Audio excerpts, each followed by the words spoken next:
who is the Director of Business Development with a company known as Dunn, Pierre, Barnett and Associates. Justin, I found out through a little homework here that your company is one of the largest contracts to be awarded by CARICOM to train persons in the TVET industries in the Caribbean. Let's talk a little bit about that. Okay, George. Yes, our company, as I said, the... Hold on, just before we get to that, let me take this call. Good morning, you're on the air. Good morning, Mr. Grant, sir. The name is Rollo, John Rollo. Yes, sir. Very interesting debate there, Mr. Gentleman, whatever is your name of your guest this morning, sir.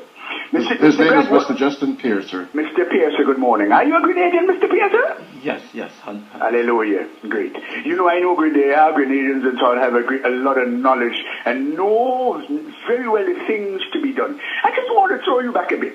When I was a schoolboy in the 60s at the Grenada Boys Secondary School, in addition to the academic sphere, of course, I wasn't too very good there, but there was the Grenada Technical Wing, where we learned industrial art. In other words, someone had known then that the essential thing of combining academia with skills of the hand, being able to elaborate wood, metal, and all the other elements and so on, and materials that we work with.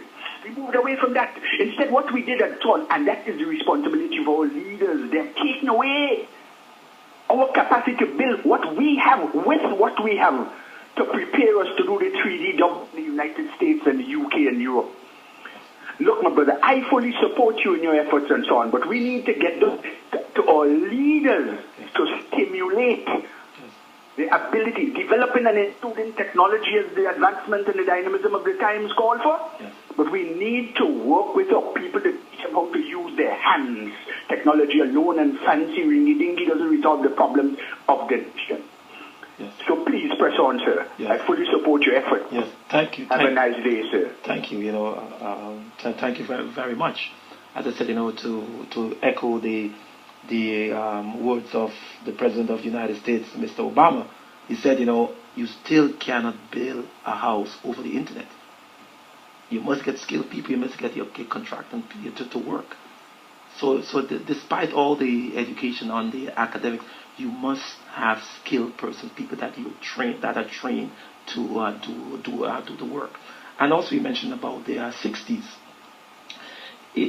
Our forefathers, okay, when CARICOM, they wanted technical and vocational education to be the economic blood of the Caribbean. But somehow we have moved away from that. All right, let me sneak another call in here. Good morning, you're on the air. Yeah, morning, greetings, Mr. George. Yes, sir. Morning to your guest also. Yeah. Morning. Go ahead, sir. Yeah. Greetings in the from both I got.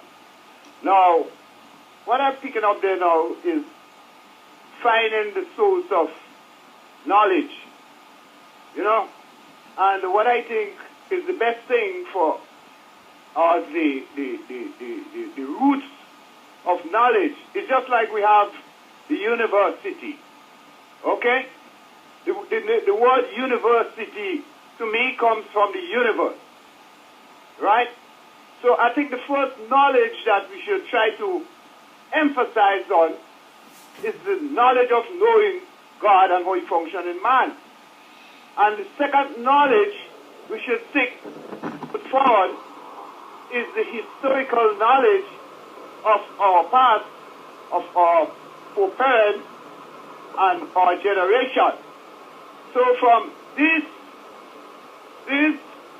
platform, I think we could reach the knowledge of what we need today to develop our country. Okay.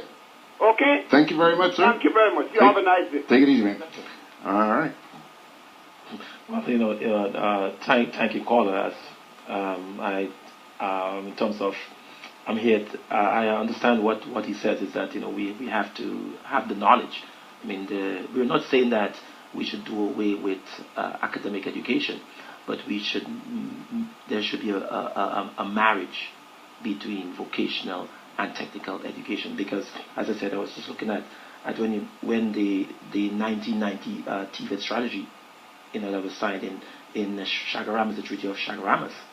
And it was agreed, I was just quoting, it was agreed that all governments for each country in the Caribbean to be globally competitive and to have a viable and sustainable economic system, it was essential that the workforce be trained and certified to international standard using technical and vocational education and training.